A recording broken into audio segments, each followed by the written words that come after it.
morning, but yeah, none of your colleagues aren't here. Okay. So, as an introduction, my name is Rebecca Hall. I'm a research fellow here at the University of Birmingham, and today I'm going to give you an introduction into mammalian cell culture.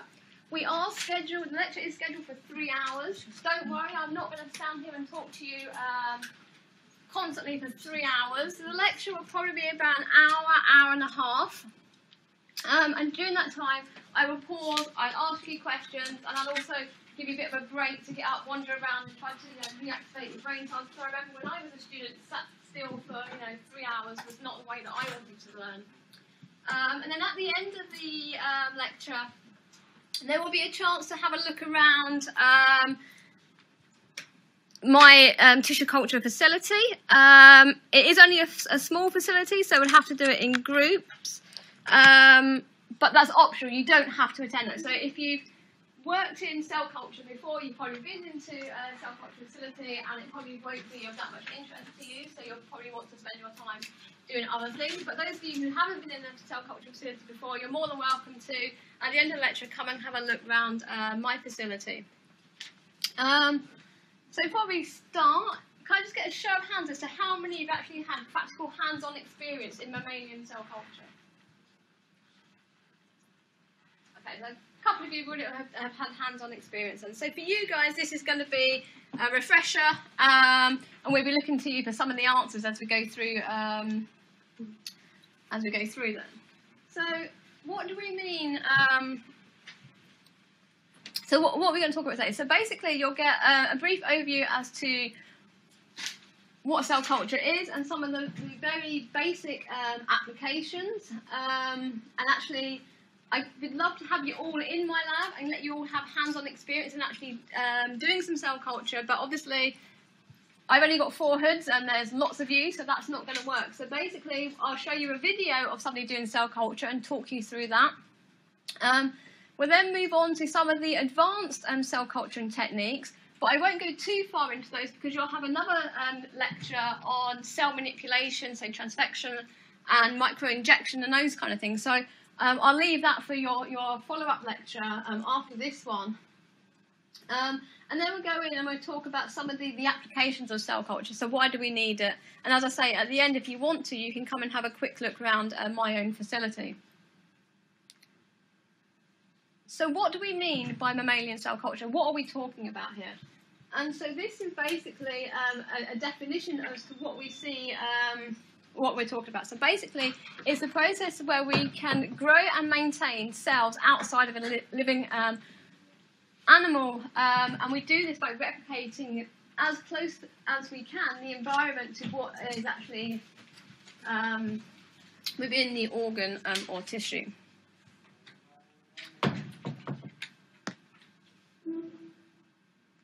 And so why do we need it then? What do we think the advantages are of actually having cell culture? And so if you think about all the research that goes on here at the University of Birmingham, but also at other research institutes, you can kind of broadly divide it into these sort of classes. So you have some people who are interested in looking at the proteins, so very molecular studies, looking at physical interactions with proteins. So if you think about, you're looking at a drug interaction with your favourite protein, that can be very interesting, and it can help you design better drugs which more specifically target your protein of interest. But what do you think the limitations are of those studies? Anyone? So if you're just in your lab, you've got your protein of interest in your test tube, and you put your compound in and it inhibits.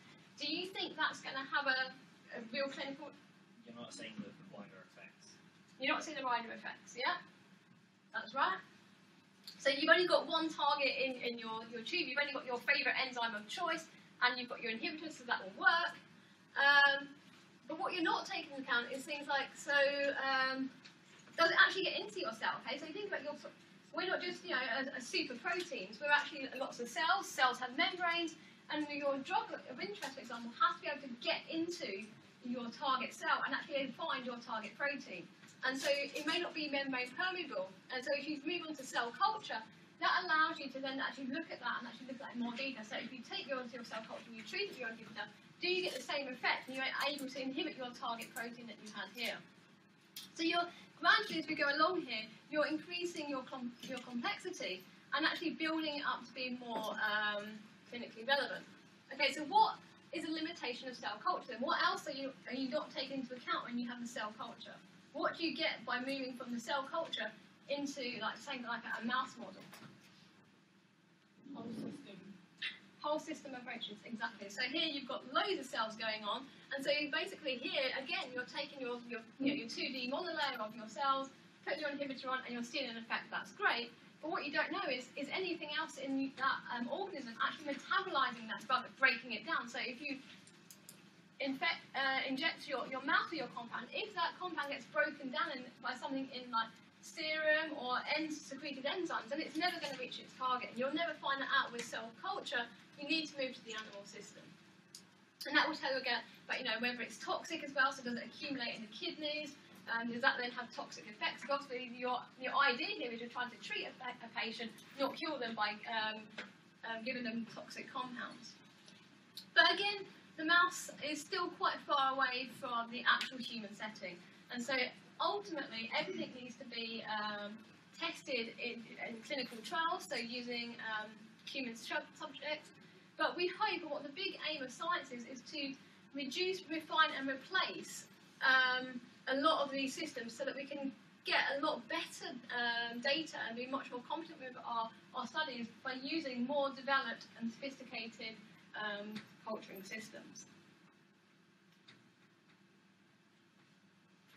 And so there's lots of different types of culture you can do. Today we're focusing on mammalian cell culture, but there's also things like microbial cell culture. Okay, microbial cell culture is probably the cheapest method that you can use. So this is just looking at, for example, bacteria or fungi.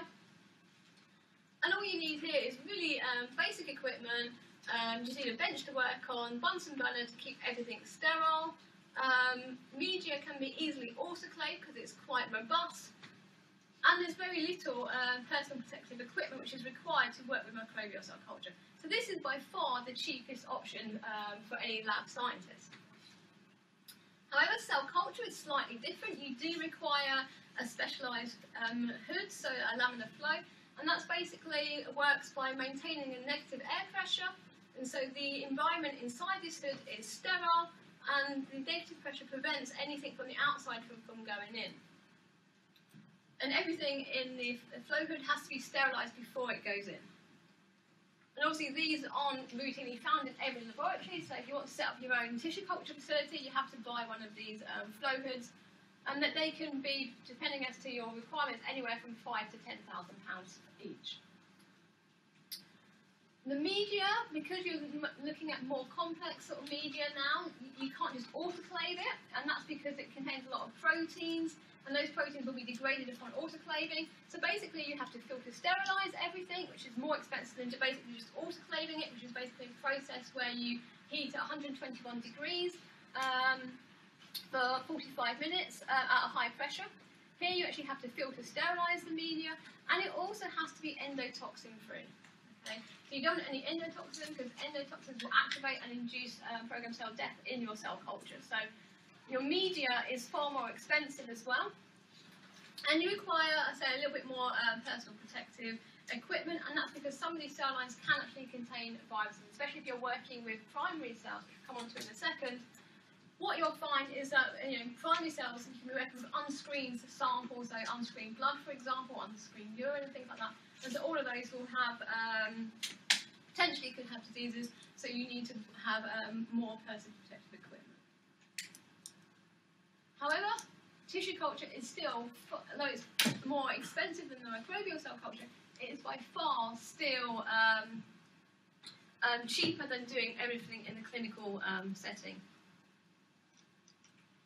So what do we need to maintain our cells then? What do we need to actually maintain them?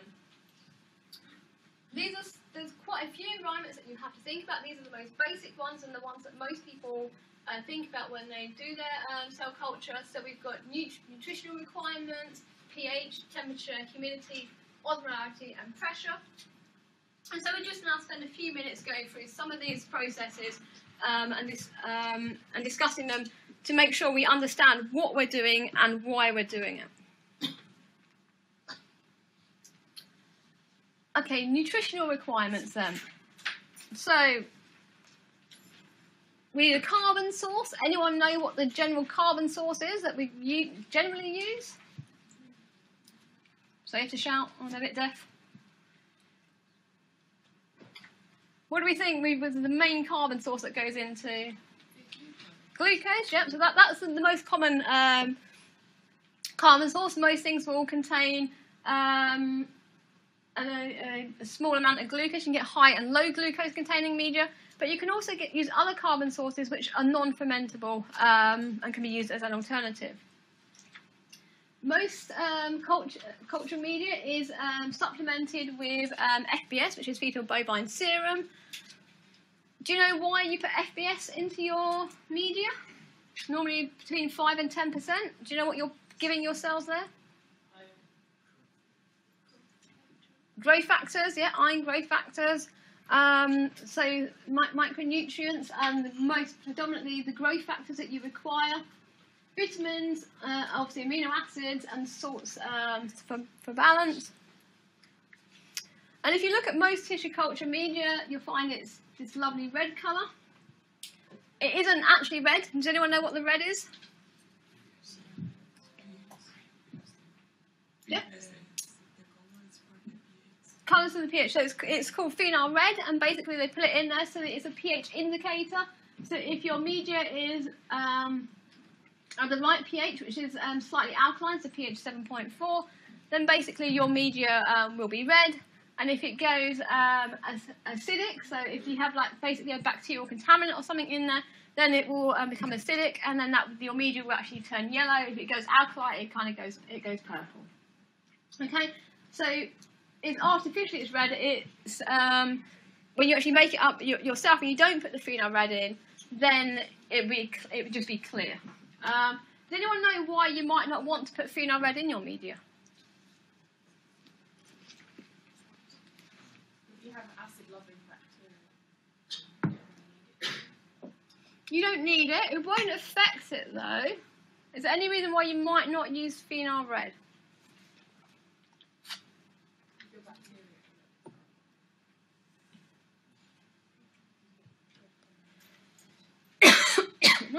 So phenol red basically is quite autofluorescent, and so if you're trying to do some live cell imaging or you're doing immunofluorescence, you don't want the phenol red in there because basically you won't be able to see if you've got something like a GFP tagged protein. You want to look at its localization. You won't be able to see it through the autofluorescence of the phenol red.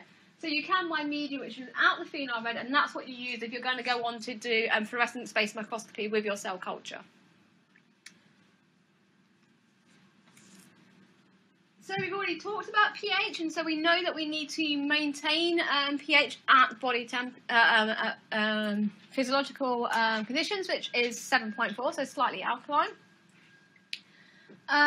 If you take your cells and you go anywhere out of this, they will obviously not be as happy and can die. There are some cell lines which are able to grow at slightly more acidic environments, and that's because that's naturally what body site they would be encountering, but generally most TC is performed at pH 7.4.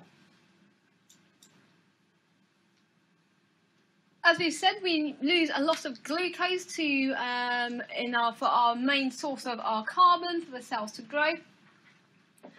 And what happens is when cells metabolize glucose, obviously they produce CO2. And we all know that CO2 can undergo this spontaneous conversion into hydrogen and bicarbonate. And basically, obviously, the hydrogen will increase the acidity of the media, and that's not what you want. And so the main buffering system that people use is bicarbonate. So they put bicarbonate in the media.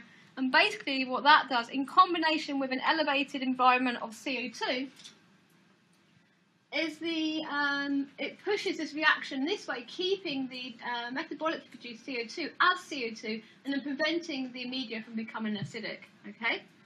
But you don't have to use a bicarbonate buffering system to maintain pH. So you can use something like heaps, which is a different buffering system.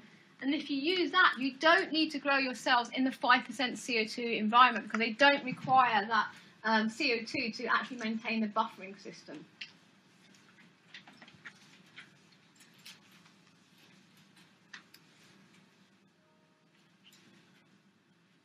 So we need to think about temperature, and obviously body temperature is 37 degrees and humidity. You need to maintain the humidity of your cultures, otherwise what will happen if you just put your petri dish containing your cells into an environment at 37 degrees with no humidity, you'll come back and all of your media will have evaporated and your cells will be dead. And so there's a variety of ways in which you can do this. So you can have incubators, and they basically, at the bottom here you can't see, but they have basically a tray of sterile water, and that basically keeps the environment nice and humid. All of the sort of tissue culture flasks can be altered, so you can have these ones here, you probably can't quite see, but they've got like a white bit on their red caps. What that basically is it's a filter. So the cap itself has like basically a hole in it, and they put a filter at the end of it, so the filter prevents any bacteria and that from the air from going into your culture, but it still allows the gas exchange, okay? Because what you don't want to do is seal your flasks right up, because then they won't be able to get oxygen. But again, you need to make sure it's humid so you don't allow that evaporation of all of your media out, which will change the salt concentration, which we've talked about, and then actually cause your cells to shrivel up and die.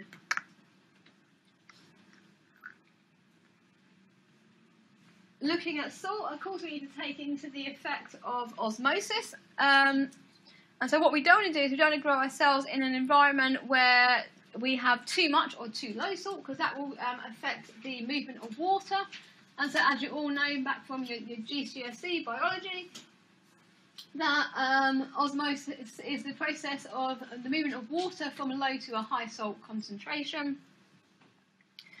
And so we want to ideally maintain our cell culture here where our cells are nice and happy, because obviously unlike bacteria, which have big thick cell walls, mammalian cells do not. So basically what they just have that bilipid membrane, and that's easily ruptured. So if you grow your cells under hypertonic conditions, the water will go in and your cells will basically take on that water, and they basically increase until they eventually burst. Conversely, if you go the other way, then basically all the water will come out of your cells and they'll all just shrivel up. And we balance these using different salts in our media. And so can anyone think of where this process might become useful? Where you might want to take advantage of this? If you want to just get salts or minerals in and out of the cell, they can just diffuse it. Yeah. What about a practical application? If you want antibiotics and cell metabolites, then you can change the smell. Describe a bit more for me. So if you need the antibiotics, which is inside the cell, so if you change the osmotic pressure, then the antibiotics will go out of the cell. Okay. Antibiotics are normally pumped out though, so they're not normally membrane permeable. So they will be trapped inside the cell, and so they won't just move with the flow of water. Here we go then. Have another go. Like if you have certain ion channels that you want to investigate, you could probably see if they're working appropriately as well. Yeah. Okay, so lots of good suggestions. The most obvious one that people haven't said though is that you can lyse cells easily, right? So if you're working on a complex sample and you're interested in, let's say, bacterial gene expression in your infection site, and you don't want to take into account any of the mammalian stuff, and that's probably because of ethical reasons. If you've got a sample, you've got a sample of pus from someone's wound and you're interested in what bacteria is there, you want to do some metagenomics, ethically, you're not allowed to use the human cells. So what you basically can do is you can take your sample, put it in water, and basically all the mammalian cells in there will just basically swell up and burst, release all of their DNA, RNA. You can then wash that through, And then because your bacteria have got this nice thick cell wall, they're quite happy in water, so they won't lyse. And that allows you to remove all of the mammalian cell contamination, and then what you've got at the end of it is your pure sample of bacteria, which then you can extract and do your DNA with and do your metagenomics or transcriptional studies or whatever you want to do with it. That's one application.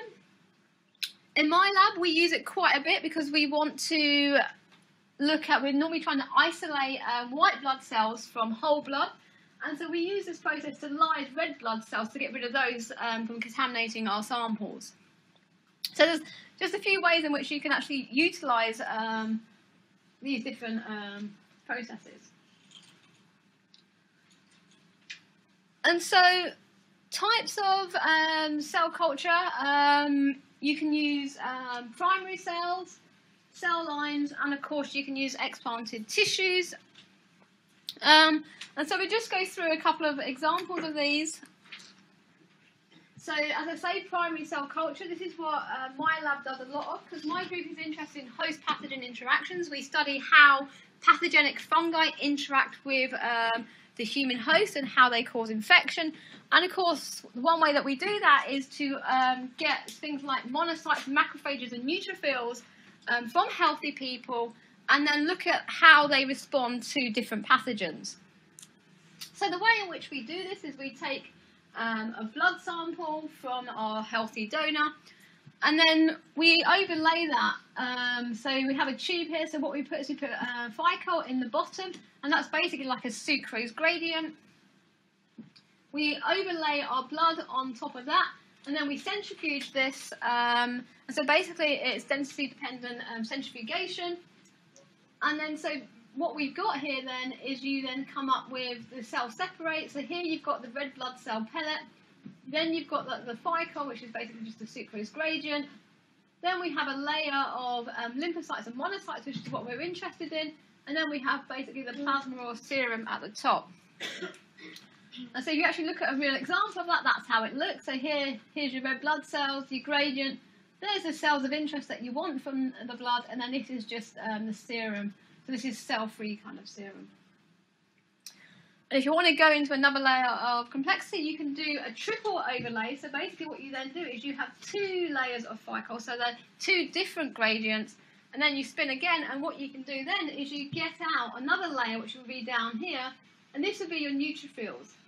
So why did neutrophils and like monocytes come into different layers? Why don't they all go into the same layer? What is it about the neutrophils that separate them, and why are they down here and not up here? Anyone know? Because they weigh different amounts. They weigh different amounts. Yeah, that's it, and that's because the neutrophils have multiple nuclei. So the typical neutrophil will have up to 3 nucleus, and that makes them a lot heavier, so they come out down here. So that's an easy way to allow us to separate out our different cells. And so routinely in our lab, we're looking for monocytes, which we differentiate into macrophages for our studies, and then we take neutrophils. Monocytes we can differentiate into macrophages, and they will survive for up to our ethics allow us to go up to 15 days outside of the human body. However, neutrophils, once you take them out of the human body, they only have a lifespan of about 24 hours. So you can't subculture neutrophils. They die pretty quickly. So those kind of experiments you have to do on the day of the blood isolation, and preferably as close to the isolation as possible, because obviously their functionality degrades over time. So the one limit then with primary cell lines is the fact that they have short half-lives. And this is all due to the Hayflick limit, and I guess you all probably remember from A-levels, GCSE, what the Hayflick limit is. If not, that's basically the shortening of telomeres. Okay, so this is a standard chromosome, and then you have the telomeres, which basically cap the ends of the chromosome, and every time the cell divides, they lose a proportion of the telomere, and then once they get to a specific length, then that prevents the cells from undergoing cell division. So this was debated quite a long time ago. So we had Leonard Hayflick and Alexis Carroll. So basically, Carroll said that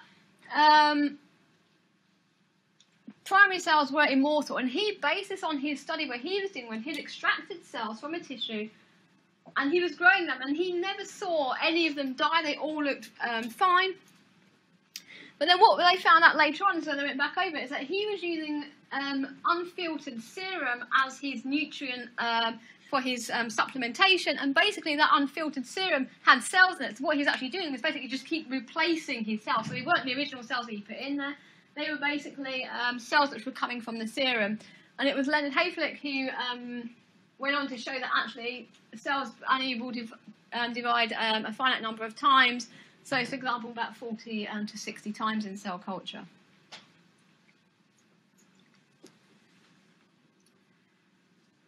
And so, in order to bypass this problem, because obviously if you have to keep working with different cells all the time, it gets expensive to get the samples, they came up with the development of cell lines. Okay, so these are normally immortalized, and so they are able to continuously divide and be maintained in a lab for indefinite.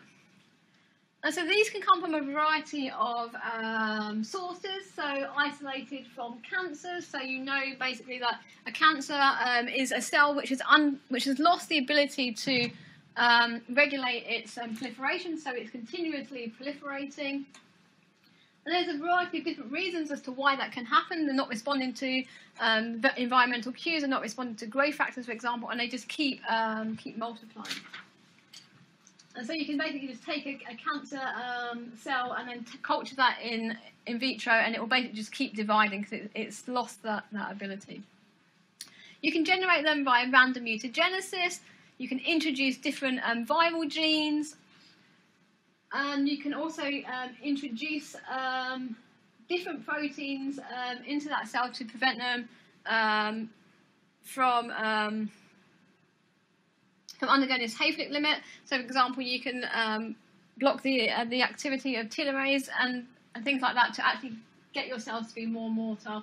And of course, you all know about the formation of hybridomas, which are used basically for antibody generation, where basically you take two cells, you take a mortal cell and an immortal one, and you fuse them together, and basically then so you can get a cell which is constantly producing your antibody over and over again. But as I say, I'm not going to go into this in much detail because you'll do this in another lecture, so I don't want to kind of give it to you twice. But these are just basically some of the ways in which you can make your cell lines immortalised.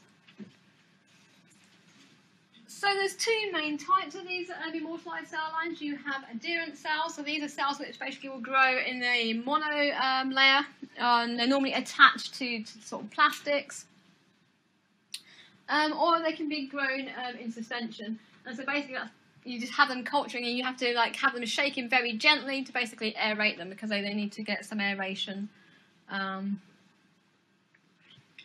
And so these are some of the most common cell lines that I could think of. Does anyone know of any cell lines? What have you? Some of you said you've done some TC. What have you worked with? Sun 159. What's that, sorry? Sun 159. And what type of cell line is that? It's a breast cancer. Breast cancer cell line? Anyone else work with anything different? Hat cats. So what cell line's that? Remember? Yeah. Anyone else? Come on, there's a couple of you who've done some TC before, so what cells were you working with? Well, they're the ones on the board here. Can't remember. They were just cells growing in the bottom. Fair enough. So we have here, so these are the raw macrophage. This is a macrophage cell line, the raw cells. We have A431, so these are basically vaginal epithelial cells. KCO2s, we'll come on to those in a second. KCO2s are basically an intestinal cell line. J774s, again, is another macrophage cell line. So these are some of the cell lines that I use in my research. But there are hundreds and hundreds of other cell lines out there, some of which have pros and cons. Before you order your cell line, you're best to read into it and to make sure that you have the right cell line for the question that you want to ask. But also you need to, and I always tell my students this, is continuously look at your cells, okay? Make sure they are what you think they are. Because they may not always be the same. And so they said to you this statement that Henrietta Lacks revolutionised cell culture. Would you agree or disagree with that statement? Sorry? Who's Henrietta? So does everyone know who Henrietta Lacks is? Anyone know? Who's brave enough to tell us who? Go on and somebody shout out who Henrietta Lacks is. She had cancer in her, not in her ovaries, or somewhere like in the area, and she died, very sadly. But the scientists that were studying her took her cell lines without her permission or her consent, and decided that they were going to make their healer cell line with them. So she technically did revolutionise cell culture, but she didn't want to. Yeah, exactly. This is a very ethically interesting as well as scientifically interesting story. So Henrietta had a very aggressive form of cancer. And so the scientists took some of her cells. They had been trying for years to culture cells, and they were unable to keep them going for various reasons. But they took this cell line from the cells from her, and they grew those, and they were able to proliferate really well in vivo. And it was the first time they were able to get all these cells going. And of course, the scientists loved this. Suddenly, they had cells they could work with in vitro and start to study. But as was pointed out, they never asked her permission to take these cells. Okay, so they nowadays, you have to sign all these ethics and things like that to be able to use patient samples. Back then, there was no ethics, and they were never asked. She was never asked if this was okay. And if I tell you that her cells basically are in every lab today, so anyone who does any TC work will have the HeLa cell line in their lab. It is the workhorse of mammalian cell culture. And so her cells are used all the time, even today, and there's still no better cell line than hers. But she was never asked if that was okay for her to be maintained in that kind of way. But also, what they didn't do, they had these cells, and they grow really well. So they loved it. But what they didn't use that information to help her. Okay, so if you had a cell which is proliferating madly, that tells you that it's a very aggressive form of cancer. But they never actually used that to help her, and so she did eventually succumb to her cancer. And they had the cells, so there was a lot more they could have done for her, but they got interested in more in the science side of things than into helping her. So ethically, and there was a book about it. I don't know if you've seen it. It's a really good book about it. But yeah, she definitely had some role to play in the development of cell culture as we know it today, even though she never actually agreed to any of it. And I think there's still a lot of lawsuits over with her remaining family members as to that issue. Okay, so we've come to part 2 where we're going to have a look at some quick methods. Does anyone want a quick break, or are you happy just to keep going at the moment? You all right at the moment? Okay. So as I said at the beginning, to do cell culture, you require a laminar flow hood, and this basically maintains your sterile environment. And so it's a very different working environment. Okay, so you need to work out how your hood works. When you have a kind of RTC facility, you'll see that they all come in different shapes and sizes, and they've all work slightly differently. Okay, so you need to spend a few minutes getting to know how your hood works, how you sterilise it. Some of them you can sterilise with UV for a couple of hours before you use it, and then you go in and then you wipe it all down with ethanol, and then you put everything into it. Key point to remember is that basically only the centre of the hood is sterile. So quite often you come in and you see students working right on the edge here, and you're thinking, well, that's not going to be that sterile. So you want to make sure that when you're working in the centre of the hood. And you need to make sure that everything that goes into the hood has been wiped with 70% ethanol to make sure you've removed all the contaminants before it goes into the hood. So generally, if you're going to start to do some TC, these are things that you will need to do. You need to pre-warm your media. Take it from me, if you're in a rush and you get your media out of the fridge, which is at 4 degrees, and you chuck that straight on your cells, they are not going to be very happy with you. They will undergo a cold shock, and some of the cells, if they're quite sensitive to temperature, will actually die, okay? So first thing you need to do is you take your media and you pre-warm it in a water bath so it's at 37 degrees, okay? You want to... These cells are quite fragile. You can't, centrifuge them at high speeds. They've only got, a thin sort of cell membrane. and they do not like massive changes in their temperature. So you have to pre-warm up all your media, make sure everything is at 37 degrees. First thing you do is you take your cells and you look at them and you make sure you've got no contamination, okay? And I always say to my students, you can't look at your cells enough, okay? You need to keep looking and looking at them. One, you need to check that there's no bacteria or an fungi in your samples when there's not supposed to be, okay? You need to have your controls. You need to look and see whether you have any contamination. So that doesn't just mean, you know, looking, oh, my media is pink, therefore it's fine. Because not all organisms, so fungi, for example, will not change the pH to the extent that bacteria will do. So even though your media looks fine, it can still be contaminated. You can hold it up to the light. You can see generally the fungi and bacteria will not kind of stick to the bottom. They will float around. So you can hold it up and you should see. Normally your media should be nice and clear, but if you hold it up, it goes turbid. You can see like basically your bacterial fungal growth. But also you need to look under the microscope, okay? Because if you're working in a lab and you've all got, you know, all your different cell lines going on there, it's easy to cross-contaminate your cell line. So you think you're working with your macrophage cell line, and actually when you come and have a look at it, actually you're working with epithelial cells, okay? And I have seen that in the lab where you go around and someone's doing macrophage work, okay? My macrophages aren't phagocytosing well, and you look down and you go, well, that's because they look like epithelial cells. That's why they're not phagocytosing. Something's gone wrong somewhere here. You've ended up with the wrong cell line. And an interesting point is a company actually took all of the cell lines and did sequencing on them, and they found out that a lot of the cell lines these days are actually contaminated with HeLa cells, and that's because they outgrow a lot of things. And so you do need to check that your cells are what you think that they are, you know, when you're doing your experiments. Otherwise, you're not going to get good results at the end of the day. So you pre-warmed your media, your cells are looking great, you go in, you switch on your hood and you sterilise it. Everything that you're going to put into the hoods, all your pipettes and everything else, your gloves and everything, you have to treat with 7% ethanol. And as I say, here you have to wear gloves and a lab coat because, you know, especially working with primary stuff, you don't know what else could be there.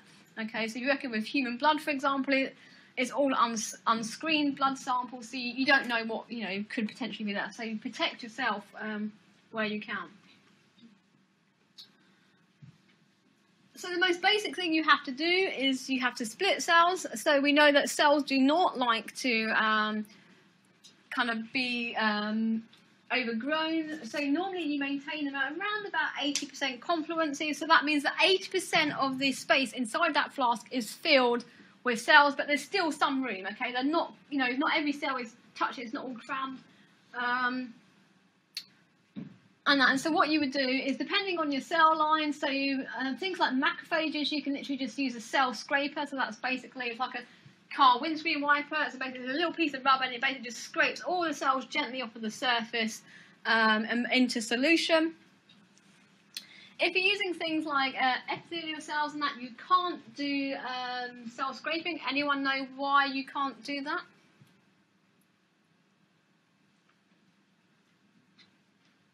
No? Okay, so macrophages are single cells. They grow singly. Whereas epithelial cells, if they contact each other, what will happen is they will form things like tight junctions, and they actually then join together. So if you come along with a cell scraper, basically you just rip the cells apart, and then they won't survive. And so what you do is you use enzymes. So the most common one is trypsin. And this basically goes along and it basically cuts off all of those sort of surface anchors which are sticking and maintaining those contacts with other cells, but also with the plastic surface, okay? What's one thing you need to take into account if you're using trypsin, especially in my lab?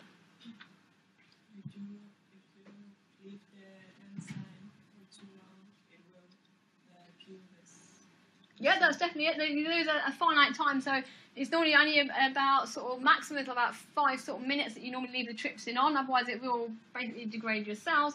But if you think about what it's doing, it's cutting those adhesins on the surface. And so, if your aim of your study is to look at the role of those adhesins in contact with bacteria, for example, if you've cleaved them all off of the enzyme, they're not going to be there. Okay, so you need to think about how you're processing your cells and what is the aim of your experiment. Okay, so you may decide actually trypsin is going to cut off your adhesins, then maybe you want to use a different method for that. So think about what's the question you're asking your experimental research and what's best.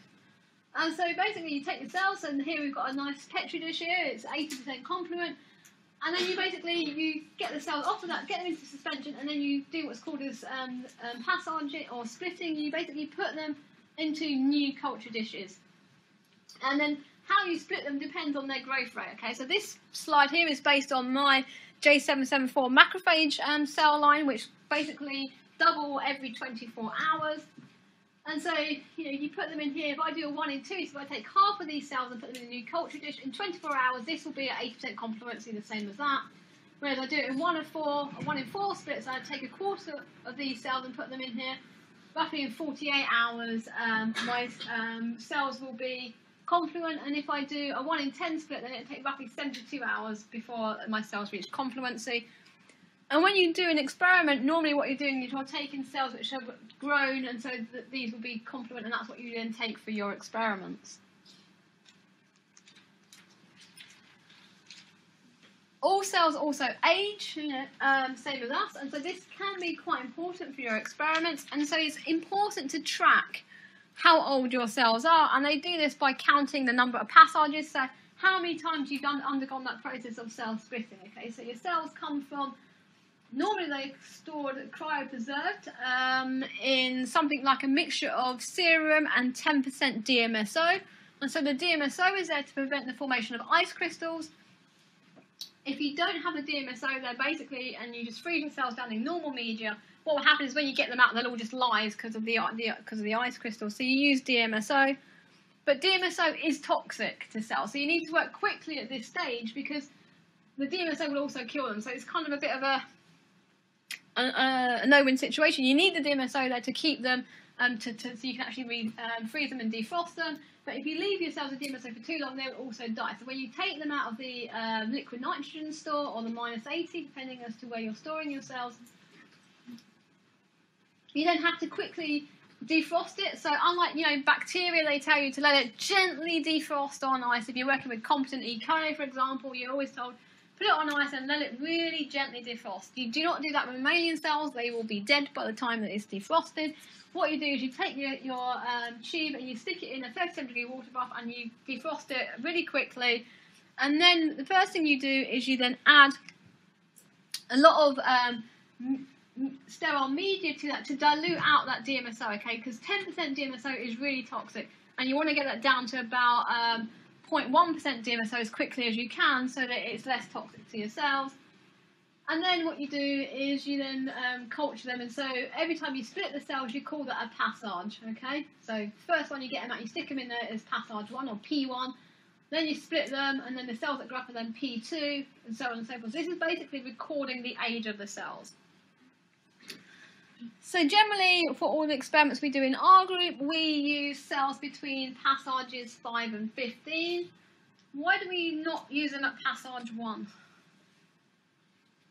Anyone care to have a guess? Okay, so what you've done basically is you've taken your cells from the -80, you've stuck them into your petri dish. Are they going to be happy? No, they're going to be undergoing a cold shock response and all different stress responses. And so basically we let our cells grow to roughly around passage 5, where we believe that the cells are kind of back to their normal physiology and that they're a lot happier and healthier than they were when we got them out of the -80. Okay, so you need to plan ahead and make sure that you can get your cells to the stage they're at, so when you want to do your experiment, they're going to be healthy and give you the good results that you want.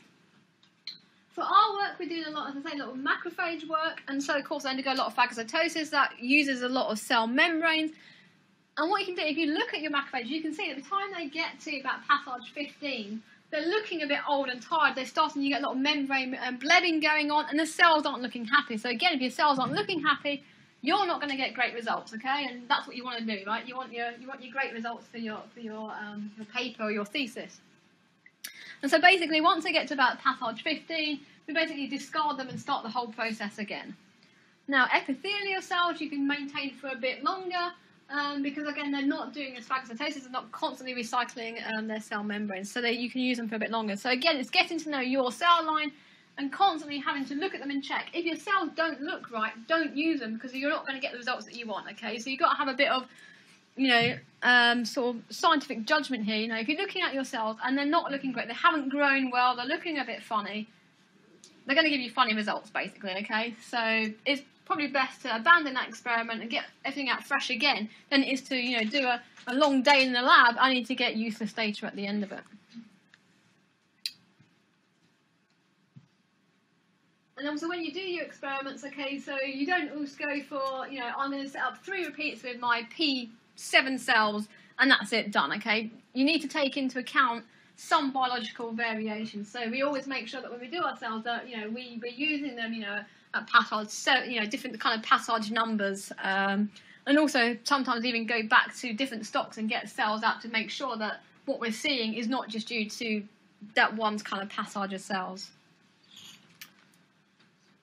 Okay, so this is basically it's a promo video for a company, so it's selling you their media and their components. Okay, so kind of ignore the subliminal sales pitch which is going on, but this will basically give you an example as to how to work in the hood. And I say I would love to have you all in my lab and get you all to actually do some cell culture, but there's so many of you that that's not going to happen.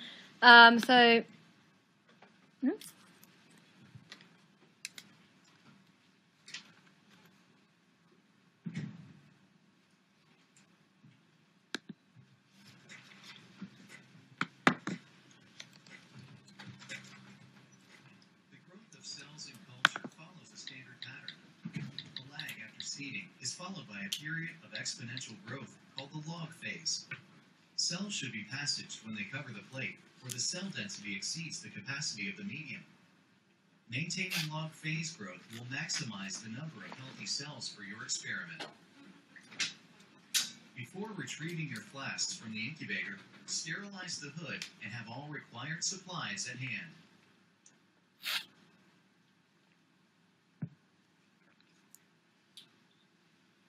Examine your culture carefully for signs of contamination or deterioration. Handle the cells with care during transport.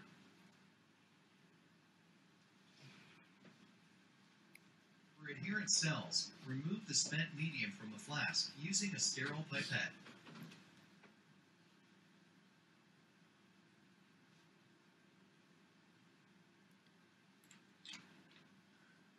Rinse the cells with a balanced salt solution, such as DPVS. Make sure to use a salt solution without calcium and magnesium, as these may inhibit your cell dissociation reagent. After rinsing the cells, remove the salt solution. Each time you aspirate liquid off the cells, place the next solution on quickly. Add your cell dissociation reagent to remove cells from the plate. Use just enough solution to cover the cell sheet.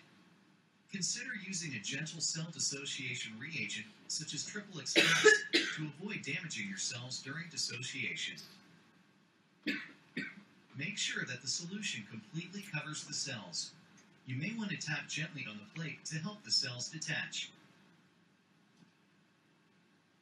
Use a microscope to confirm the cells have released from the flask. They will start to appear round as they release from the substrate, and will move or slide when the flask is tilted. Complete dissociation is necessary. Do not leave the dissociation reagent on too long, especially if you're using a reagent other than triple. You may choose to manually break up lingering clumps by repeatedly pipetting warmed medium over them. A single cell suspension is important to achieve an accurate cell count. If you are using trypsin, the collection medium will need serum, or you will need to use a trypsin inhibitor to inactivate the trypsin. If you're using triple, inactivation is achieved by dilution alone. No serum is needed. Transfer the cells to a conical tube and centrifuge to remove any residual dissociation reagent. The speed and time of centrifugation will vary based on your cell type. After centrifugation, you should have a well-formed pellet. Remove the medium from the centrifuge tube with a pipette and discard the medium into a waste container. Try not to disturb the pellet. Resuspend the pellet with warm, complete growth medium. Gentle pipetting will disperse the cells to ensure a homogeneous solution of single cells. Remove a small sample for cell counting. Trypan blue is used when counting cells to indicate the ratio of live to dead cells. The stain turns dead cells blue, but healthy cells with an intact membrane will remain white or colorless. Using the microscope, count the total number of cells and the number of dead or blue cells based on your cell count. Determine how much additional fresh medium to add for optimal seeding density. Add the required medium, mix the cells gently, and pipette the solution into fresh flasks. Cap the vented caps on your flask tightly. If the caps are not vented, cap loosely. This keeps contamination out while allowing adequate gas exchange. Transport the flasks to the incubator and use a north-south, east-west motion to evenly distribute the cells.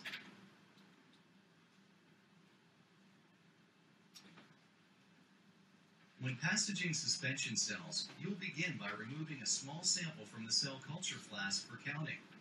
You will follow the same counting procedure for adherent cells using Trypan blue and either a hemocytometer or the Countess automated cell counter.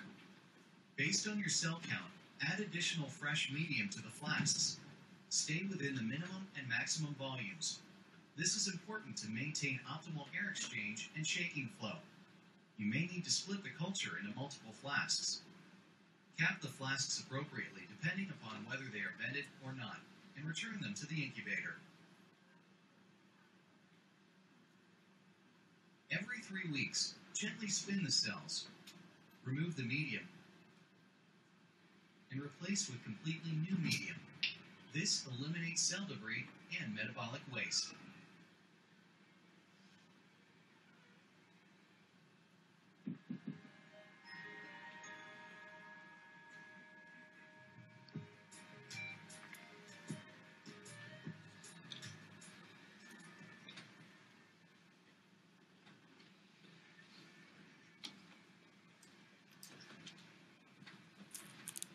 Okay.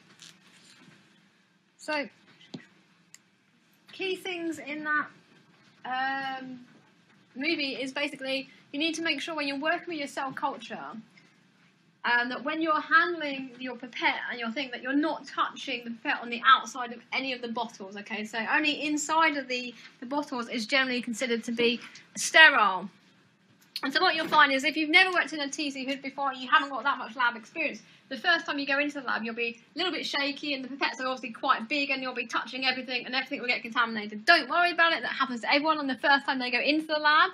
And so you just need to work on making sure that if you do, contact, the pipette, it slips and it hits something else, that, don't worry, don't then put that into your media. Just discard the pipette and then start all over again. And as you get used to doing it, you do actually find that you become quite competent in it, and actually you kind of lose that kind of shakiness that you have right at the very beginning, and your coordination improves quite a bit. So that's generally what I find with most students in the first kind of week, is that everything gets contaminated, and it's just because you're at that stage where you've got somebody looking over your shoulder, which nobody ever likes, and you've got somebody peering over your shoulder, and you're a little bit shaky, and you tend to kind of touch the pipettes on the sides of flasks and things like that. So it's kind of one of the kind of skills that you have to kind of sort of develop in the first couple of weeks of doing cell culture. So as they alluded to there, you need to be able to count how many cells you've got, and that's because if you're doing something like an experiment, you need to make sure that in every experiment that you do, you have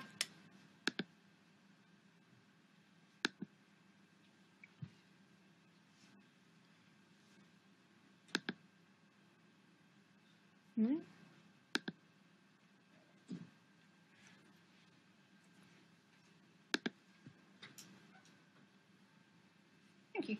So that you have the same number of cells. For example, if you're going to look at, whether your compound kills your cells, and you would do that by an LDH assay. Have you all heard of the LDH assay? No? Okay, so LDH stands for lactate and dehydrogenase, and basically it's an enzyme which is normally cytoplasmic, and so when the cells become fragile and they become permeabilized, the enzymes basically are released into the supernatant, and you can measure that by an LDH assay kit, and that tells you how much LDH you have. So the more LDH enzyme you have in your supernatant, the more cell lysis you've got. And so normally you would have like 100% control, which would be your cells which you deliberately lyse. So maybe you put in a detergent, and so all your cells lyse, and then basically you have your compounds treated. And then if you've got, 5%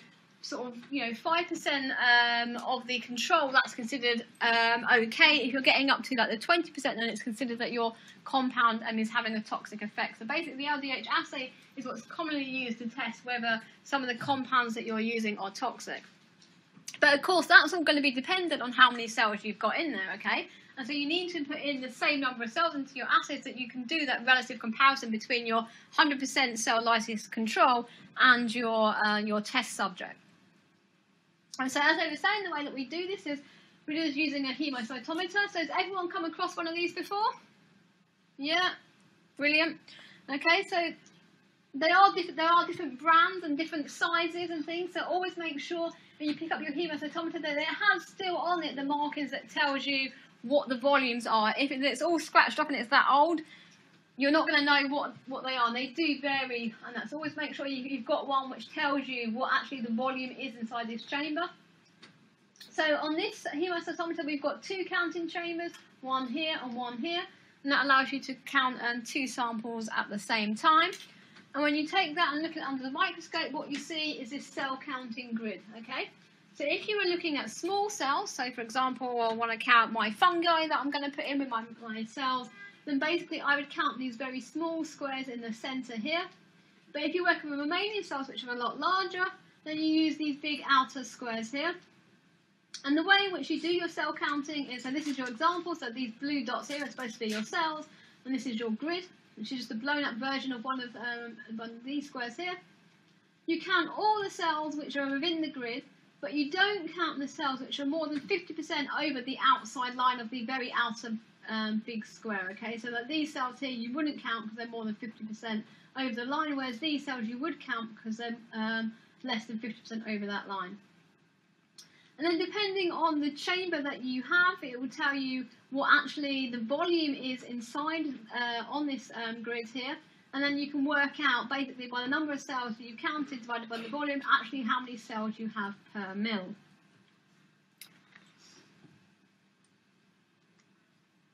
So this is a very essential technique that you require. I guess, I'm not sure how well this is going to work, because last year everyone had handouts. Has everyone managed to find a handout online? Yeah, you've all seen a handout, or you've got it on your screen. Okay, so here's my cells. Here's my lovely macrophage cell line. If I tell you that I diluted my cells 1 in 20, and then did my cell count, what's the cell number? I'll give you 5 minutes to work it out. Okay. Anyone have any problems? Let me know, and I'll come around and help. But if you've got it printed out or you've got it on the computer screen, it's a lot easier.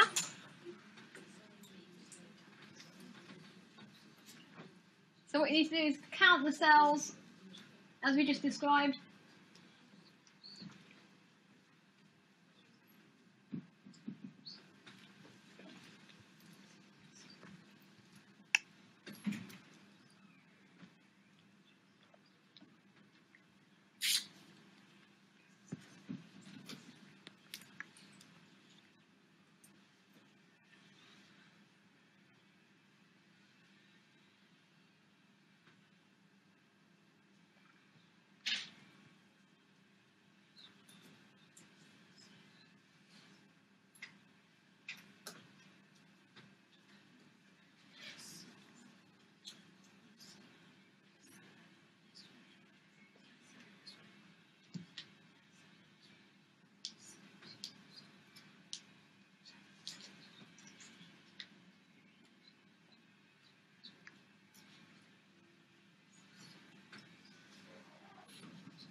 $17 million. 17 million? Anyone got any advances on 17 million? Sorry, you have to shout. So I got that. You got that as well, right? So 2 of you. Anyone else? Yeah, roughly. Yeah. So I got 1.5 times 10 to the 7, which is roughly slightly lower than you guys. But I think I counted slightly less than 85. I was probably more stringent on what I considered to be over or under the line. Okay, so has anyone got any problems with that? 'Cause if you're going to do cell culture, that is one of the things you're going to have to do. It's not always the easiest thing you're going to have to do. Everyone's okay with that? Yep, you can all now, instead of I tell everyone whose labs you're going to go into later on that you all can count cells, that you're fine with that, right? Brilliant. My job is done. Okay, so now we're going to come on to the advanced cell culture part of the talk. So I've been talking now for about an hour. So if anyone wants to go and have a 5-minute bathroom break, walk around, get up, do something to stimulate their brain cells again, please feel free. Or if you want me to carry on, I will just continue. Consensus? Break? Yeah, okay, we'll have a break. I'm happy with that. Okay.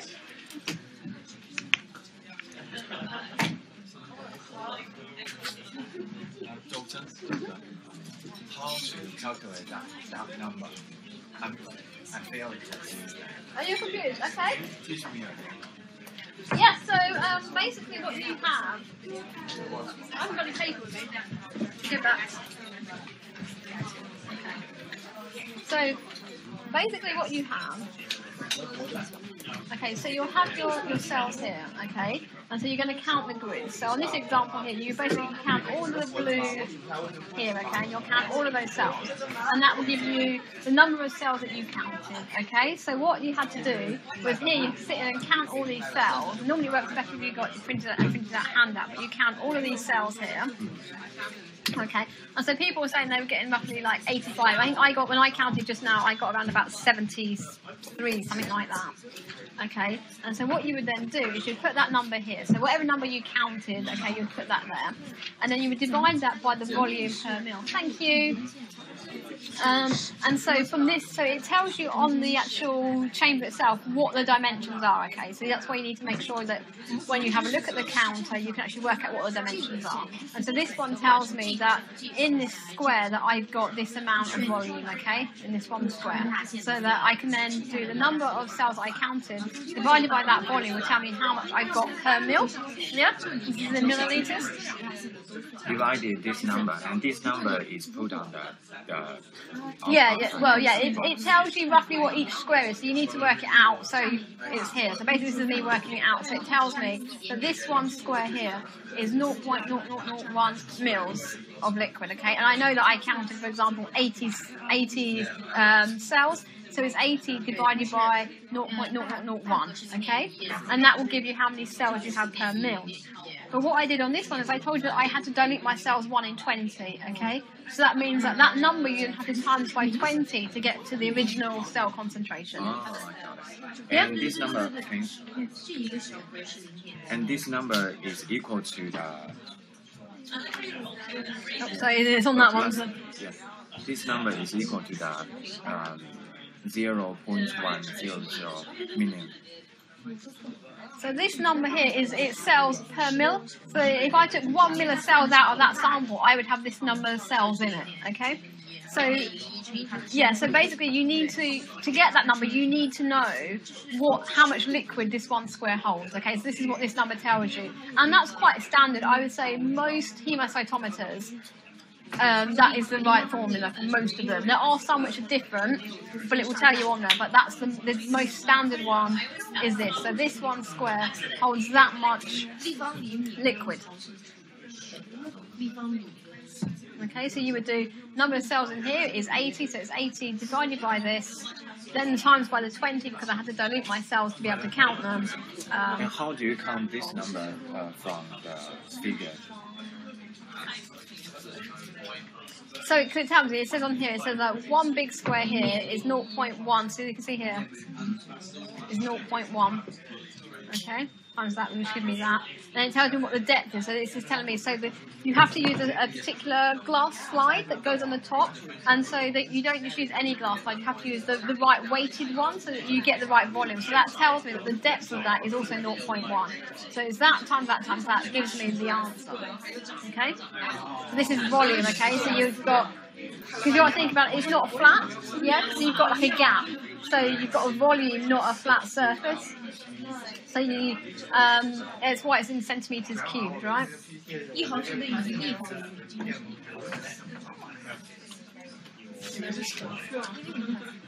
I've got squared, it should be cubed. So that times that, which gives you centimetres cubed, okay?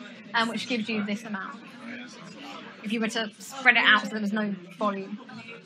Okay, but most of them give you this one. This amount should be cubic. No, so this is in cube. So this is it. So that's it cube, but that's actually in standard. Okay, so this is centimeters, and this is now in mils. Okay, so you've gone from centimeters to mils. Okay, but I mean most of them. This is so every standard one that I've come across. There's only ever one that I've come across which is very different, and it looks very different as well. So you knew it was different. So you can basically just use this number for most standard ones.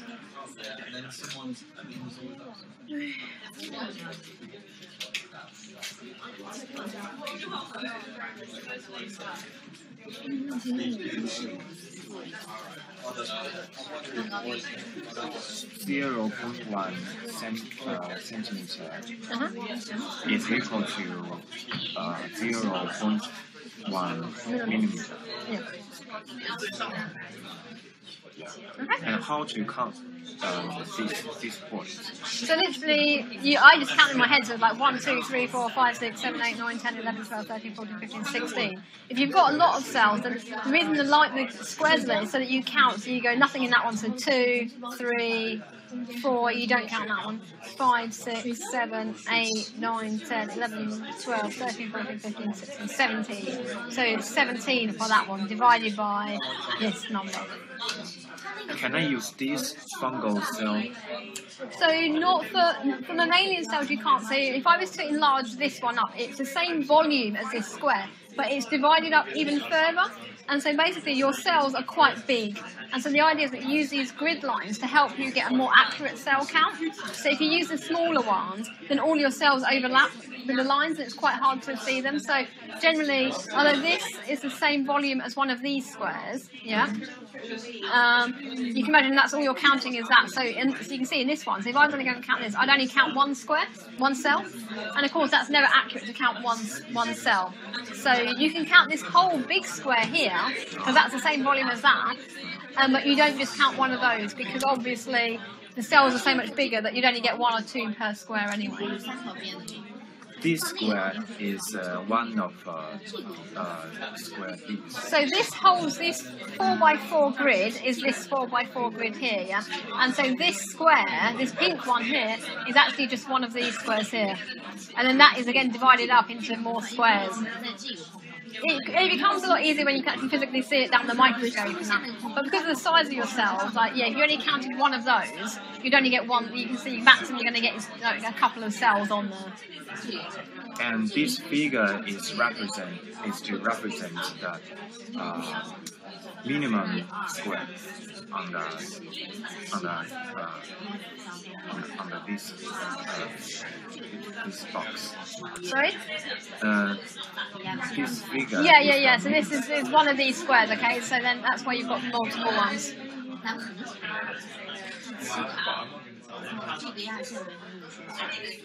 But so this is very general.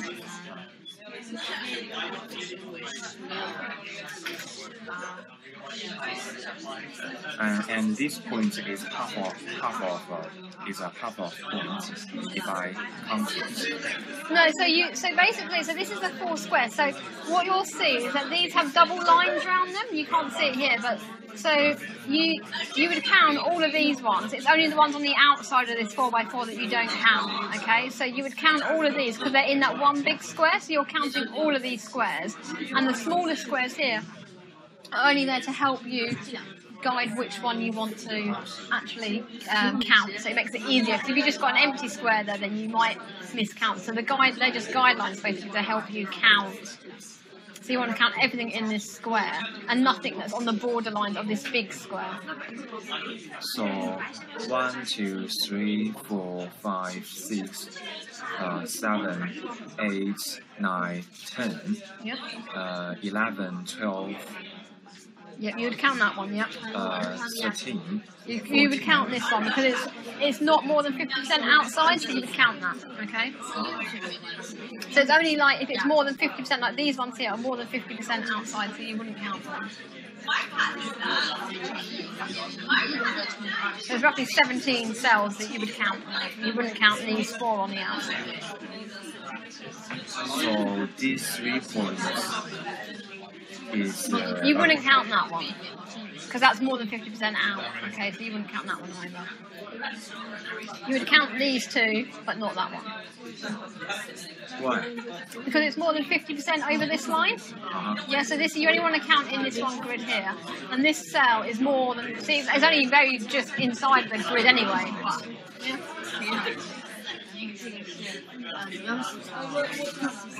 And these 2 points is equal to 1 point. Yeah. Yeah. So you would count it as 1, yeah. You don't do halves and quarters, it's either in or it's out. And that's where you get some differences in cells, because some people would count it, some people won't. The key thing is that you're consistent in your counting, because it's your experiments, okay? So you need to count, if you would count that in this one, then you count that in all of your counts ever, okay? So you need to, when you start, you make the decision as to what you count is in and out, and as long as you always count the same, then your cell numbers will always be the same.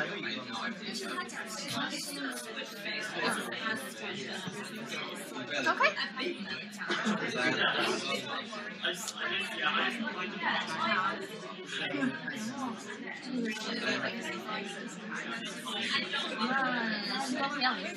And this square is the smallest square.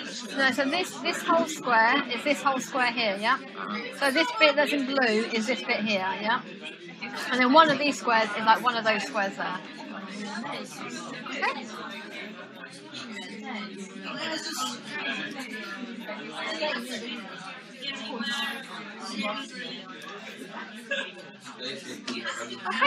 And this figure is the size of the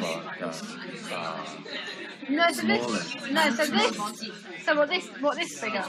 Yeah, this is like, so that's telling you that is 100 nanoliters, or 0.001 mils, 100 nanoliters is what's in there. So that's what that's telling you, is what's in this.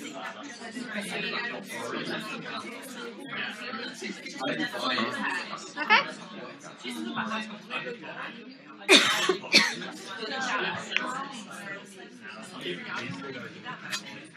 是把它分化成3个小块。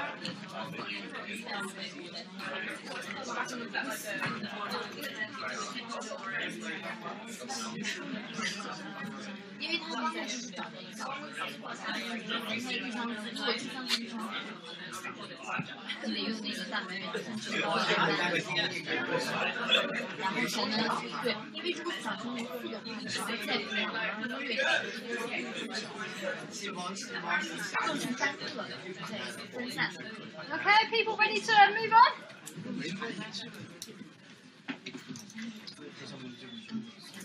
Okay, so part 3 of the lecture. Is everyone's partner back or neighbour back? Does everyone want to start with somebody?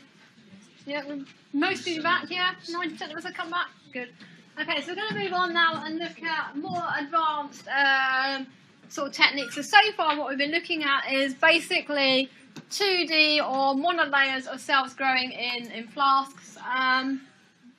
But of course, there's always more advanced techniques. So what you need to remember is that this is what we've been discussing so far. This is our monolayer, but this is still quite far away from that in vivo environment which we're trying to mimic. Okay, so there are lots of different things which are different between this, and we don't have time to go over all of them. I will highlight some of them, and I'll leave you to go on to have a look at some more of them in your further reading. But one of the most obvious things is cell differentiation. Okay, so cells can obviously be sort of either just the single cells, or they can be polarized cells, and they can have different kind of functions depending as to what environment they're in and what signals they are being perceived in that situation. And so we already talked a little bit about DMSO and how it's toxic to cells, but we use it at like 10% concentrations and are able to freeze our cells down to prevent the formation of ice crystals. But lower concentration of DMSO can be used as a chemical stimulant to get cells to undergo differentiation. You can also use high cell densities. I'll give you an example of that in a minute. And so basically, we were just talking about you never let your cells grow beyond that 80% complemency. However, there are some cell lines where it's advantageous to allow your cells to reach high cell densities, and that's because it gets them to undergo differentiation. So that cell-to-cell contact and the contact with different cells will then get them to undergo polarization and differentiation. And of course, we can use things like growth factors and hormones to stimulate cells. So again, in our lab, we take monocytes and we expose them to different cytokines and chemokines, and that enables those monocytes then to differentiate from the monocytic cell line into things like macrophages, and we can also get cells to differentiate into dendritic cells, for example, depending as to what chemicals we expose them to in their growth conditions. And so again, you need to know your cell line and what your experimental question is, and how you can get it to more accurately mimic the actual cell line of cells that you actually want to study. And I say there's loads of different examples of that. I don't have time to go into every single one of them. But one of them which I will tell you about is the KCO2 cell line. So this is a gut intestinal cell line. Okay, and if you maintain that under standard culture conditions, this is what it looks like. Okay, it's our single cells, and that's how they grow. But if you ignore that rule of only letting your cells get to 80% complemency and you allow your cells to grow, what you will see is that they will start to polarize, and actually they will then form tight junctions, and they will actually then start to form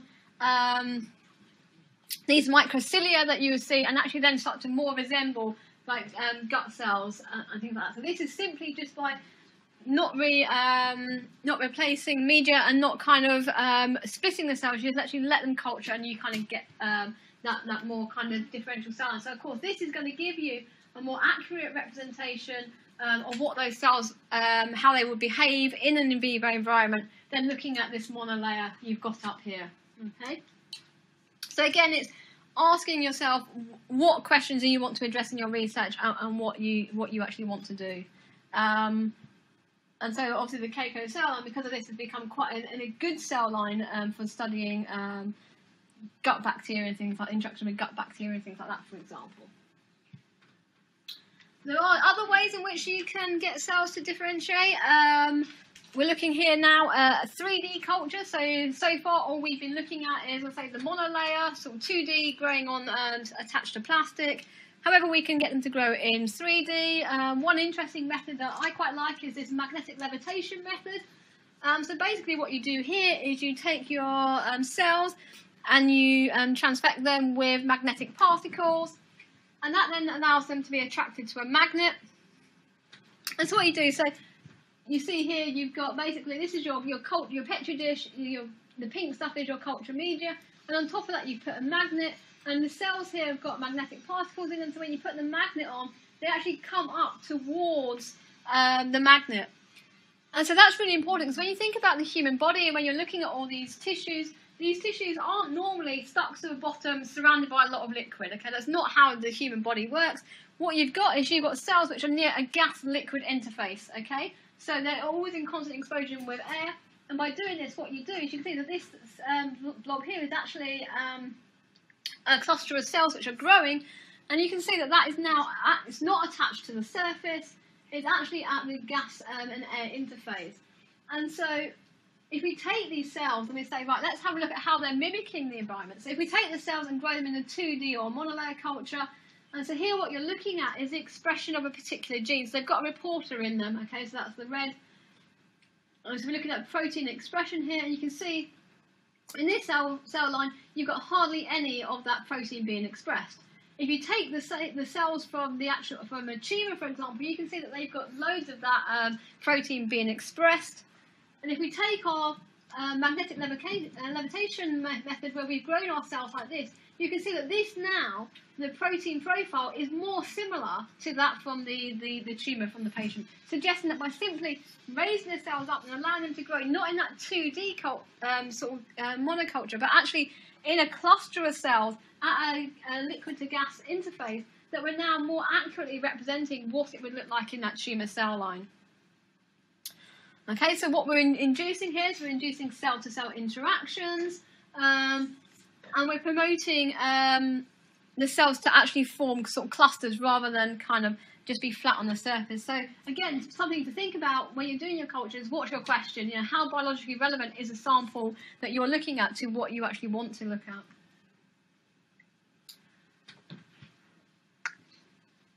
But again, if you take your culture and you compare that to your in vivo situation, we're only looking at one cell line, okay? So you've got whatever cell line you happen to be working with, and you take that and you take your section, you know, how many cells, different cell types you think are in this section? And the answer to that is probably hundreds.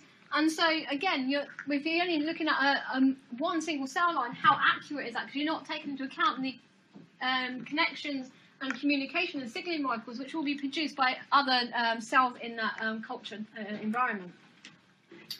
And so you can start to do that. You can start to culture multiple cells. So obviously the most simple thing is you just take all your random cells that you want to do, you just stick them in to monoculture and see what happens. Okay, so nothing fancy there. Basically, you're still using that same 2D monoculture, but instead of having one cell line in, you put 2, 3, or 4, or whatever you want, and you're seeing how that works. But again, you might decide, well, I want to go back to that more kind of in vivo environment, and so you want to do that exactly using the magnetic levitation method up here. And so you're getting that cell formation and those clusters. One point is, I think at the moment this method is working really well, but of course you've got to remember you've always got those nanoparticles in there which are magnetic. So what is the effect of those on your cells still needs to be kind of investigated with that method. You can use transwells. Okay, so what you've got here basically, this is, if you think about, if you should have brought some with me actually, you've got a standard, like, you know, normally we use 24 well culture dishes. So basically that's a plastic plate and it's got 24 small wells in it. Okay, and that's what you normally grow your cells in for your experiments. And what you can buy is what's called a transwell. And so basically you stick that in and it's like a cup basically. And so it rests on the outside and it gives you this barrier between the cells. So now you've got two places that cells can grow. You can have one cell line which is attached to the bottom of your well, and then one cell line that grows in the actual well itself. Why may you want to do that? What does this system prevent happening?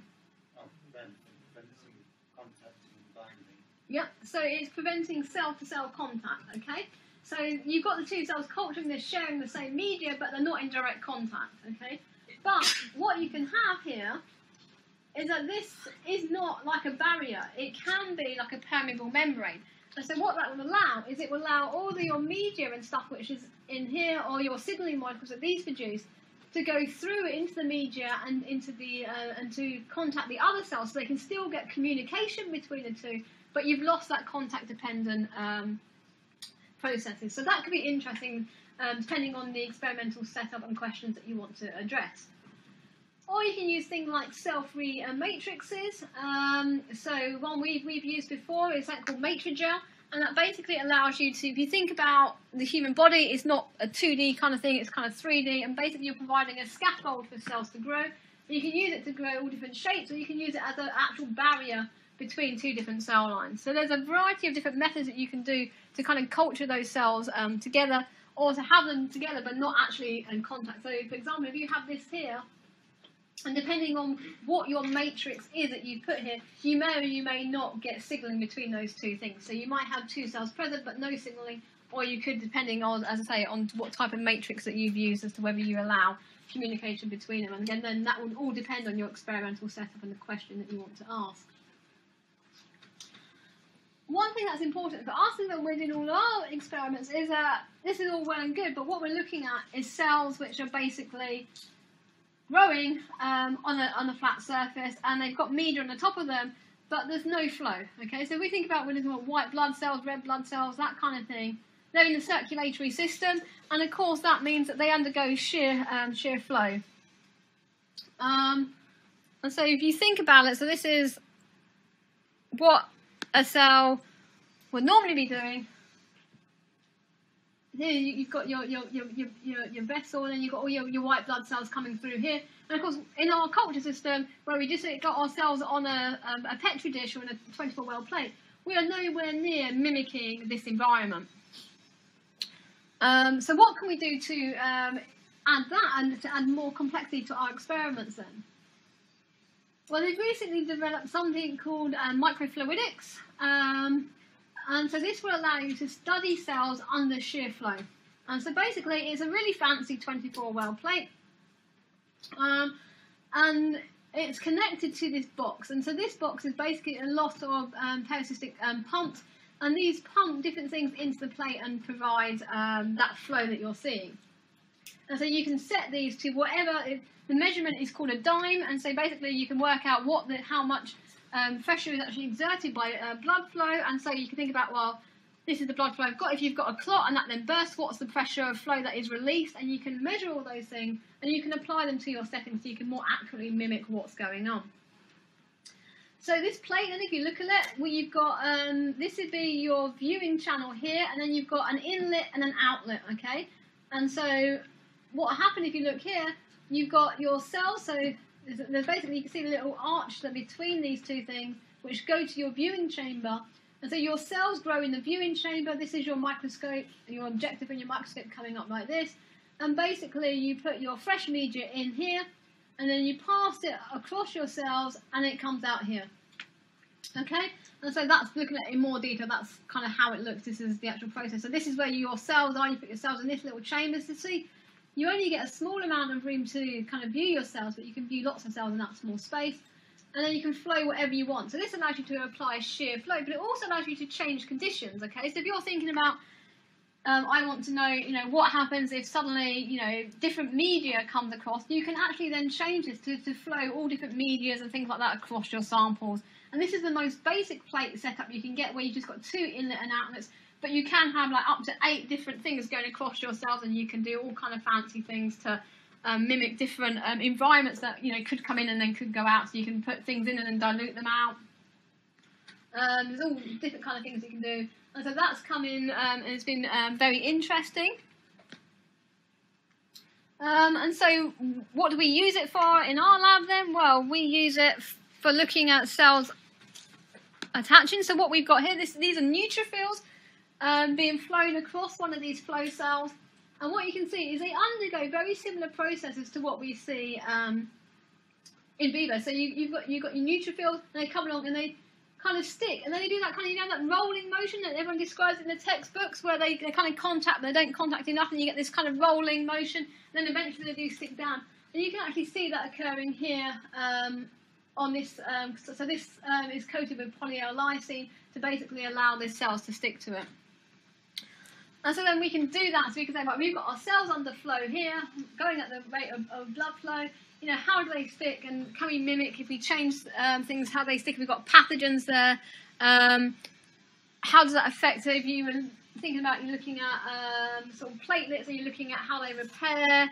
Then you can, Mike Tomlinson does a lot of stuff where they look at that kind of thing, sort of like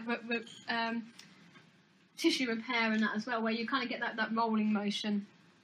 So there's lots of different things that you can do with microfluidics, and it's become quite an interesting topic in the field. But again, you have to really think about what's the question you're asking. Is it relevant for the setup that you want to do? And sometimes even trying to find out what the flow rate you need is quite hard. Okay, so it's very hard to experimentally measure. What's the flow of pus in a wound and all this kind of thing. You think about, how can you, are you applying too much force? Are you not applying enough force and that? So sometimes you're limited by what you actually know about different samples, and you get some very funny looks from clinicians if you go and ask them, what's the flow of pus through a, they're not going to know. So it's very hard to kind of accurately mimic some of the things. Okay, so what are the pros and cons of cell culture then? So advantages, let's start there. So you've got a clonal population. Okay, so generally you hope that a lot of your cells, they've all come from, 1 or 2 cells, so they should all be clonal, and that basically minimises the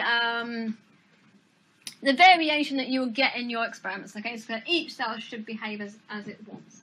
However, if you are using primary cells, this will be very different, and this is one of the challenges that I have in my group. Everybody's blood cells responds very differently. You are not genetically identical to the neighbour sitting next to you, and therefore if I take blood cells from the pair of you, you will behave and respond to my pathogen in a different way. And that introduces quite a lot of variation into your data. And the way you get around that is that you take a lot of donors, you do a lot of different people, and then you kind of pull people together and see how the data looks. It's easy. Cell culture, once you've got the hang of it, it's very easy, and it's easy to maintain cells. It's cheap, as I say. It's not as cheap as bacterial culture or fungal culture, but compared to housing thousands of mice, it's extremely cheap.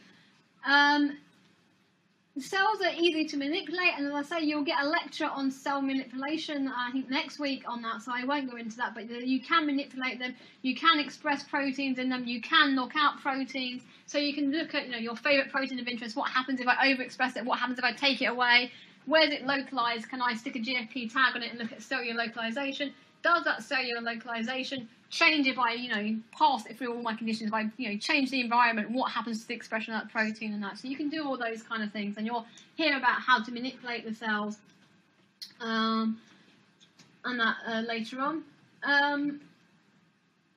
Generally, there's no ethical, so cell lines, definitely you don't need any ethical approval, you can just buy them, and you bring them into the lab, and as long as you've got the right facilities, it will all be approved. If you're working on the primary cells, you do need ethical approval, even if you're just taking blood for samples from people, you do need ethical approval from that. And obviously the extent of the ethical approval will depend as to what you want to do with it. So for example, we are limited, once we take cells from people, we have to dispose of all of the cells within 15 days. That's what our ethics tell us we have to do. And we can't store them, so we can't freeze cells down. Because obviously what you think about when you're freezing things down, you're keeping somebody else's cells. Like, you've got their DNA, you can do whatever you want with it. And that's why it's ethically coloured, okay? So we can't keep any cells, we can't freeze down any samples. Basically, we take the cells out, we extract them, we do our experiments, and then we kill everything off and dispose of everything. So we don't maintain anything. You can get ethical approval to keep samples, but I say in my lab we don't have that ethics approval because we don't require it. And ethics is based on what you need to know. So it's great to have everything, right? But if you never actually need it, then they won't give it to you. Okay, you have to justify why you want to keep cells, why you want to be able to extract RNA, DNA, what you want to do. Okay, so there's the form is an extensive form you have to fill in, and they will get back to you on every point. Okay, so you can ask for the world, but you won't get it, okay? They're going to be what do you need, what's the minimum information you need to complete your experiment? Okay, so you can't have a broad ethics which covers absolutely everything. It's very specific to cell types and to that experiment. So you would have one ethical approval for each experiment that you do, okay? What are the bad points about cell culture? Well, if you're using the cell lines, normally these are, as I say, cancer-induced cell lines, or you've formed hybridoma, or you've done some sort of mutagenesis or something to actually get them to be immortal. So, what are the effects of that going to be? So if you're trying to study, how cells respond to growth factors or specific stimuli, and if you've mutated those receptors in order to get your cells to be immortal, then they're probably not the best cell line to be using for your experiment. I say, if you take a cell line from one lab and compare it to a cell line from another lab, even if you bought it from ATTC, which is American Type Culture Collection, which is basically this big place which stores all the samples where you buy things from, you buy them on the same day. If we go back a year later and we take our cells, because they've been maintained in different labs and probably handled slightly differently, each of those will have different mutations, okay? So even though everyone says they're all working on the HeLa cell, those HeLa cells will have different mutations from lab to lab. So it's something to bear in mind. If you can't reproduce somebody else's data, maybe it's because you've got a different mutation in your cell line or something like that. And again, of course, you need to think about contamination. We've already talked about the HeLa cell managing to contaminate, a lot of the cell lines, and actually, people were spending lots of money on cell lines from sort of companies, and then finding out that actually what they were buying were HeLa cells because their original stocks were all contaminated with the HeLa cell line, and actually, so you're not getting the cell line you actually want to use. You're doing all your experiments, but actually, when you do your sequencing of your cells, you've actually just got the HeLa cell line, not your gut cell line that you thought you had or something like that. So it comes down to you guys, being thorough in your checking of your cells and confirming your cells are what you think they are every time you're working with them. Again, altered physiology, you're growing stuff in nutrient-rich media. We did think about all these things we're going to supply to. How realistic do you think that is in your body? Depending on your site of your infection, that may be very different, okay? So not all cells are going to have, the best nutritional environment that we're giving them in cell culture, okay? Some of them are going to be maybe under microaerobic conditions. They're going to have, nutrient depletion, stuff like that. Especially if you think about tumours and things like that. They're not going to have nutrient-rich environments. And also, we still haven't quite got down all of the parameters, although we are now improving with all the advances in cell culture techniques. We are getting closer to this environment, but of course, it is still not the actual environment, and therefore we always need to go back. If you're trying to publish a work, guaranteed the first author that you send it to will say, this was a very lovely study, however, where's the in vivo data to back it up, okay? So even though we've got, you've done all the protein work, you've done the cell culture work, they're still going to ask you for at least for the animal stuff, probably not the clinical trials, but they are going to say, right, great, you've shown that this gene, gene X is essential for this process in your cells. Does it actually happen in the whole animal system, okay? And so you are going to have to go to something like the mouse model eventually. But again, the whole idea of developing these advanced culture techniques is that you can refine and reduce and hopefully at the end of the day replace the amount of animals that you need to do. So it's all about, bringing that level down so you're not having to use as many animals in your study as you once were. So what are the applications of cell culture? What could you use it for? Obviously, basic cell biology. You can't do cell biology without cells, so that's great. And over the years, they've been used to do lots of different processes. So this is one of the things that we work on in our group. This is looking at host pathogen interactions. What you've got here is that these blobs are a fungal pathogen. This is called Cryptococcus neoformans. These cells here are macrophages, and what you'll see is if you look at the cells, you've got this macrophage which is phagocytosed, this fungal pathogen, and normally you would expect it to be going to the phagolysosome and be killed, but what you actually find is it's not. It's actually budding inside the cell, so the fungus is still growing inside the phagosome. And then, there you go, it undergoes this process called vomocytosis, which is basically the cell being pushed out of that macrophage. And so this cell is still alive, the fungal cell is not killed, it will still go on to divide and establish an infection, and the macrophage is not killed either. Now, these are processes that, without cell culture, we would have never have identified, because obviously we can't stick a microscope into a mouse and observe at the single cell level what's going on. So for my studies, this has been great, so we've been able to actually look at how our pathogens interact at the cell level with the innate immune system. But of course, there's lots of other things that you can do with cell culture. These are just some of the examples that I came up with. It's not an extensive list. So you probably have to go away and think of some other applications for it. Main one, of course, is cancer. We all know that with what we're working with normally are cancer cell lines, so normally that's kind of what they're used for. Vaccine development, so all of these sort of influenza viruses, or influenza vaccines are things that you take around about this time of year to try to help you get over freshers flu and things like that. They are all going to have been developed in cell culture these days. We can use cell culture for drug screening and development. Luke Alderwick will come and talk to you more about the drug screening process and how you actually undergo that, so I won't go into any details there. We've already mentioned about the production of monoclonal antibodies, so basically that's where you take your antibody producing cells and you fuse them with an immortal cell line to form a hybridoma, and then basically you end up with these cells which are constantly pumping out your antibody, and that allows you to continuously purify that antibody rather than having to keep inoculating mice to get the antibodies from the serum. So that's has really brought down the price of antibodies.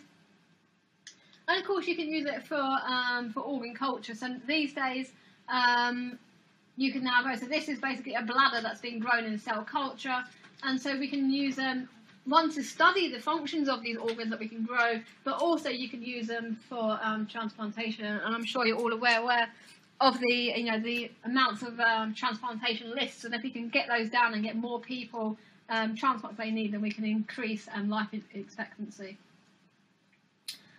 So the process of tissue engineering then is taking those cells that we've grown and then basically seeing whether we can actually get them to form organs. So here you've got, this is a heart valve down here. And again, it's just cell culture. You take your stem cells, but what you need to do is you need to find a scaffold in which you want to get them to grow. And so, of course, you want a specific shape. Cells aren't just going to form this shape, off the top. They're going to need some sort of scaffold in able to do that. And so the scaffold needs to be high binding. Okay, if your cells don't bind to it, then they're not going to use it as a scaffold at all. But it also needs to be biodegradable. Okay, so if you're thinking about this as a heart valve, you think of the function of a heart valve is to move, close, and open. If you've got a scaffold there, then it's not going to do its function. And so what you need it to bind the cells, and then at a specific point, you need it to degrade. So once you've got the cells in that kind of structure, what you then want is your scaffold to biodegrade and disappear, so that your cells are then free to undergo that kind of whatever action that they require. And also it needs to be mouldable. It's no point in having a scaffold if you can't actually make it into the shape that you want it to. And so this is the most commonly used at the moment scaffold that is used to make all these different kind of organs. So things like bladders have already been used and successfully transplanted. So is skin and heart tissue, so heart valves and liver, are already used in the clinical setting and also in a lab to study liver function. So one of the other things you can do is you can use cell culture for food production. Okay, so we also, trying to use. Seems like you can use tissue culture to do absolutely everything, and maybe you can. So basically, the world has get to the point where we can't actually produce enough food to sustain the amount of people who require food, and that's only going to get worse. And so is there a way in which we can engineer food? So there's crop engineering to make crops better, but can we actually make our own meat? And so you're probably well aware that in August of 2013, the first lab-grown hamburger was eaten by Professor Prost in London at a press conference. And so basically, here what you do is you take bovine stem cells, you then differentiate them into muscle fibres, and you do that and you have loads and loads of those muscle fibres, which you then put together to get your lovely beef burger. Okay, so that beef burger that he ate at that press conference cost around about £250,000 to make. So I guess that's probably not at the moment where we can save the world's population at £250,000 per hamburger.